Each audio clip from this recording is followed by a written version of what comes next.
Ya, karena ini lagi bahas sesak nafas, saya bahas pula penyakit dada yang lain. Karena penyebabnya sama. Karena penyebabnya sama. Ya, penyakit dada itu bukan hanya sesak nafas. Baik itu TBC, paru-paru basah, penyakit jantung, payudara, kanker payudara, batuk, kemudian ispa. Segala penyakit yang ada di dada lah, liver dan lain sebagainya. Semua penyakit yang ada di dada, bukan hanya sesak nafas. Dada ada 4 wilayah. Dada atas, dada bawah, dada kanan, dada kiri.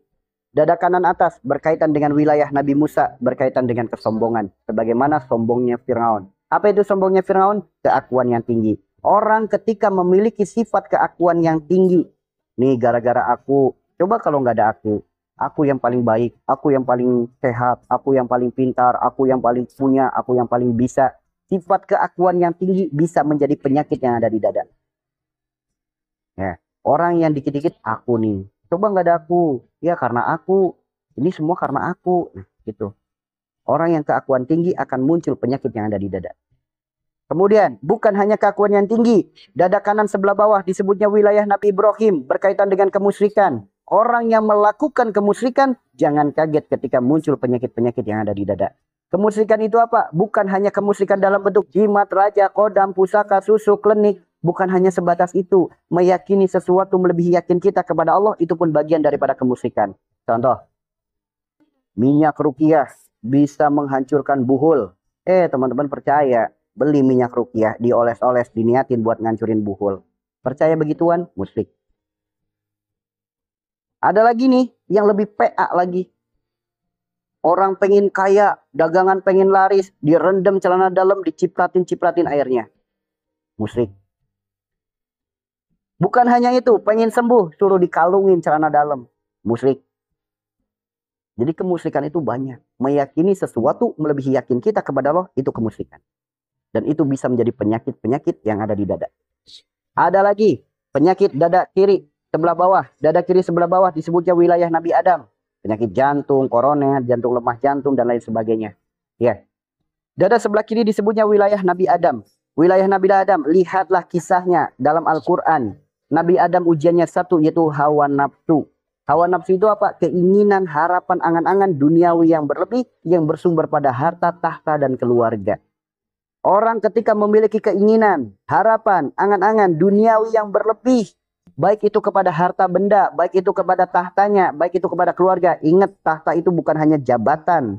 Tahta itu ketika selalu merasa ingin dihargai sebagai orang tua, ingin merasa dihargai sebagai anak, ingin merasa dihargai sebagai pasangan, ingin selalu disegani, ingin selalu dihargai, itulah ujiannya tahta. Orang yang seperti itu jangan kaget ketika muncul penyakit-penyakit yang ada di dada. Salah satunya penyakit jantung. Makanya penyakit jantung itu ya penyebabnya karena itu. Ya, kalau secara medis penyakit jantung bisa disebabkan karena adanya satu, berawal dari hipertensi. Dari hipertensi akhirnya jadi penyakit jantung. Jantung disebut kolbu, kolbu disebut hati. Kalau jantungnya sakit berarti hatinya sakit. Kenapa hatinya sakit? Karena hatinya tidak diisi untuk mengingat Allah, hatinya hanya diisi untuk keinginan, harapan, angan-angan. Coba saya punya duit, coba saya kayak gini. Pantasnya saya kayak gini. Keinginan, harapan, angan-angan itu adalah masalah kehidupan. Ya, orang yang selalu memikirkan masalah, dan masalah, hatinya selalu memikirkan masalah, kekurangan, hatinya selalu memikirkan hal-hal seperti itu. Maka hati disebut kolbu, kolbu disebut jantung. Jantungnya berdetak, fungsi jantung memompa darah. Ketika hatinya masalah, maka jantungnya lagi membawa sinyal masalah, masalah, masalah, masalah, masalah. Sehingga darah yang terpompa mengalir membawa sinyal masalah. Mengendap di organ tubuh yang lain jadi masalah. Ngalir di kepala jadi masalah. Ngalir di kaki jadi masalah. Kenapa? Yang dipikirkan masalah terus. Namun ketika hatinya senantiasa tertaut kepada Allah. Ia berzikir kepada Allah. Dia titipkan masalah, masalahnya kembalikan kepada Allah. Dia titipkan sakit, sakitnya dikembalikan kepada Allah. Ia libatkan Allah dalam setiap urusannya. Maka jantungnya berzikir kepada Allah. Allah, Allah, Allah. Jantung memompa darah. Darah yang terpompa membawa sinyal zikir. Setiap organ tubuh yang teraliri, yang sakit Allah jadikan sembuh. Yang tersumbat Allah jadikan lancar. Berkah darah yang mengalirnya. Nah, ini yang membedakan. Hidup kita ingat Allah atau ingat masalah. Orang banyak pikiran akan jadi banyak masalah. Karena sumbernya masalah adalah mereka yang banyak mikir namun jarang zikir. Sumbernya masalah adalah mereka yang selalu berpikir namun jarang zikir. Itu sumbernya masalah. Ya. Jadi orang yang terkena penyakit jantung, mau dipasang ring kek, mau minum obat jantung kek, nggak ada jaminan sembuh. Karena jantung disebut hati, obatnya hati tidak ada di apotik. Obatnya hati tidak ada di rumah sakit. Obatnya hati tidak ada herbalnya. Obatnya hati tidak dijual dimanapun. Karena obatnya hati hanya dengan satu jalan, yaitu jalan spiritual. Jalan pendekatan kita kepada Allah. Karena hati itu milik Allah, hati adalah rumahnya Allah, hati adalah perantara hubungan kita dengan Allah, hati adalah satu-satunya alat komunikasi kita dengan Allah. Maka obatnya hati dengan kita kembali kepada Allah. Apa itu obatnya hati? Tombo ati iku ono 5 perkara. Obat hati itu ada 5 perkara. Kerjakan semuanya. Yang pertama baca Quran dan maknanya. Yuk. Yang kedua sholat malam dirikanlah obat. Yang ketiga berkumpul dengan orang-orang soleh. Obat. Yang keempat puasa. Yang kelima banyak zikir dan sholawat. Obat semuanya. Orang yang melakukan 5 perkara sembuh jantungnya. Sehat jantungnya, sehat pula hatinya. Jika hatinya sehat, semuanya akan ikut sehat. Maka 5 perkara ini ayo istiqomahkan. Baca Al-Quran, Allah katakan, Ya ayuhan nas qad ja'atkum mau'izatun min rabbikum wa syifaa'un lima fis syudur wa hudan wa rahmatul lil mu'minin. Hei manusia, telah datang kepadamu petunjuk obat segala penyakit yang ada di dada, yaitu Al-Quran. Allah udah ngasih tahu obatnya Al-Quran. Kenapa Al-Quran yang nggak dibaca? Allah udah kasih tahu obatnya Al-Quran. Al-Qurannya nggak dibaca. Ini malah apa? Baca amalan-amalan yang dikasih oleh manusia. Nah, Allah perintahnya apa? Nyuruh baca Al-Quran. Ini malah apa? Baca di Google. Pengobatan terbaik, obat terbaik. Dah. Al-Quran udah dikasih tahu. Al-Quran adalah obatnya. Nggak dibaca, nggak dipercaya. Dia malah apa? Nanya ke Mbah Google. Mbah Google, obat sakit ini apa? Lah malah nanya ke Mbak Google, gimana tuh dah? Gimana hidup nggak tambah belangsak kalau hidupnya kayak gitu mulu? Ada masalah yang dicari orang lain, ada masalah yang dicari hal lain, Allahnya nggak didatengin.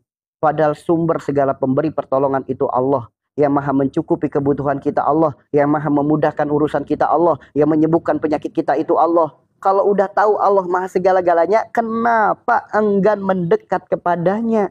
Kenapa nggak sadar-sadar? Tujuan adanya itu semua adalah supaya kita dekat dengan Allah.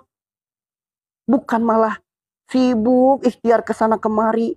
Allahnya nggak didatangi. Gimana mau hasil?